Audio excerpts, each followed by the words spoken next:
Amongst the tall ships, some of the most beautiful are the square riggers, and they were amongst the biggest too. This is a fairly small one, and it does show you how they got their name. Notice that on each of the masts there's a set of roughly square sails running all the way down, 5 on each mast. Don't worry about the triangular sails, they serve a different purpose, but the square sails filled with air from behind and it pushed the boat forward. They were set across the line of the ship. Well, it's very easy to make a model of a square rigger. All you need is a cork, and you sharpen it up, cut it into 2, so you get 2 little boats like that, and if you cut a slit down the bottom of the boat, you can shove in a piece of ballast. A lot of the old square riggers used to carry stones down there, which stopped them from tipping over. And of course, to control it, you need to cut a slit in the back and poke in a rudder, which I've made by cutting a slice out of a margarine container. Now that's a fairly effective boat, and we can rig it however we like. In this case, we're going to rig it as a square rigger. Well, here we go. That's another little boat. I've got 2 matches with square rigged sails on them.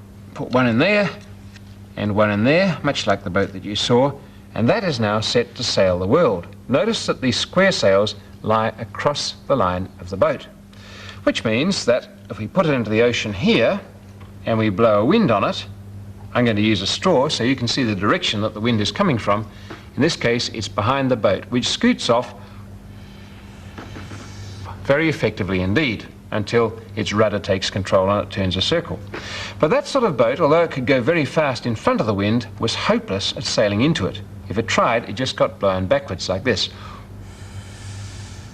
And so it could only be used when the wind was in the right direction. And of course, with the trade winds that circled the earth, these ships went zooming off in one direction, carrying their cargo from one country to another. But sometimes ships had to change direction. They had to sail into the wind, and for that they needed a quite different rig, one rather like this. That ship has one tiny square sail, it's true, but for the most part its sails run from the front to the back of the boat. They're triangular or square, but they are set before or after the mast, and they're known as fore and aft sails. They simply run the length of the ship, and those could be made to make the ship go into the wind. To see how, we really have to make another model, but first we look at an aeroplane wing. You might have seen this demonstration. You take a piece of writing paper and you pull it over the edge of a bench or a desk so it gets a curve in it. If I now hold it in front of my mouth and blow down onto it, it doesn't blow the paper away. It in fact lifts it up into the wind like this. It comes upwards instead of downwards. Now that's how an aeroplane wing works. It's curved on the top and flat on the bottom. An aeroplane races through the air, pulled by the propeller or the jet, and the air streaming over that round surface creates a region of low pressure, and the high pressure under the wing pushes the wing upward and takes the aeroplane with it. The same thing here, and the same thing if we turn it on its side. Here we are. If I blow on this side, the paper tries to come once again toward the airstream. And that's the principle of a fore and aft sail. And if you look at a ship like this, the Ketch, the Phaley, it's only got fore and aft sails. It enabled it to sail into the wind or in front of the wind or any way it liked. Well, here's a model of the Phaley, and you can see that I've rigged it with 2 fore and aft sails. Notice that they run from the front to the back of the ship, and they have a curve in them just like the aeroplane wing. That curve is created by trapping a little bit of air just behind the sail. Well, if I put that into the water, it's got its rudder, it's ready set to go.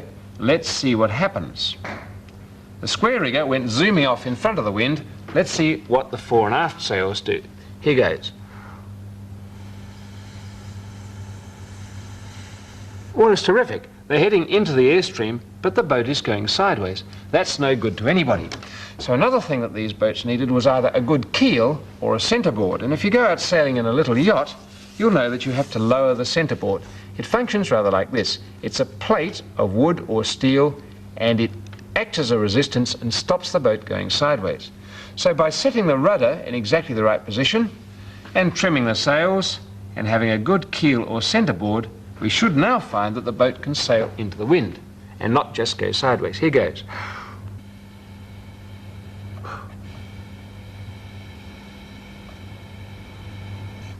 Well, there we are. Not a very long journey, but at least it was where we wanted to go, into the wind. And with fore and aft sails like that, ships like the Phaley, Ketches like that, could sail wherever they wanted to, into the wind or in front of the wind, wherever they wanted to go. Of course, you notice that it did go sideways too, and there was always a component of that. Boats sailing into the wind have to go one way, then another. It's called tacking. You reset the sails, you bounce from side to side like that. But although it's not as efficient as going in front of the wind, it's not as fast, it does at least get you wherever you wanted to go. Curiosity.